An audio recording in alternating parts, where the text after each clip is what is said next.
Cook with Comali season 5ல இந்த வாரம் நடந்த வைல்ட் கார்டு சுற்றுல மொத்தம் 2 ஃபைனலிஸ்ட தேர்ந்தெடுத்திருக்காங்க. ஏற்கனவே நடந்த செமி ஃபைனல் ரவுண்ட்ல மொத்தம் 3 ஃபைனலிஸ்ட் செலக்ட் ஆகி ஆல்ரெடி ஃபினாலேவுக்கு போயிட்டாங்க. அதுல முதல் ஃபைனலிஸ்டா சுஜிதா, 2வது ஃபைனலிஸ்டா பிரியங்கா, 3வது ஃபைனலிஸ்டா நம்ம இர்ஃபான். இவங்க 3 பேருமே ஆல்ரெடி ஃபினாலேவுக்கு செலக்ட் ஆயிட்டாங்க. இந்த வாரம் 4த் அண்ட் 5த் ஃபைனலிஸ்ட தேர்ந்தெடுக்கிறதுக்காக வைல்ட் கார்டு ரவுண்ட் வச்சிருந்தாங்க. இதுக்காக எலிமினேட் ஆன 7 போட்டியாளர்கள்ல 5 போட்டியாளர்கள் மீண்டும் ரீ என்ட்ரி கொடுத்திருந்தாங்க. இதுல இருந்து 4த் அண்ட் 5த் ஃபைனலிஸ்ட தேர்ந்தெடுத்திருக்கிறாங்க. அந்த 4த் ஃபைனலிஸ்ட் வந்து பாத்தீங்கன்னா பூஜா அவர்களை தான் தேர்ந்தெடுத்திருக்கிறாங்க.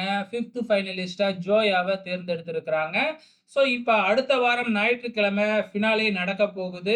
இந்த ஃபினாலேவுக்கு முன்னாடி சனிக்கிழமை எபிசோட்ல 6th ஃபைனலிஸ்ட தேர்ந்தெடுப்போம் அப்படின்னு சொல்லியிருக்கிறாங்க.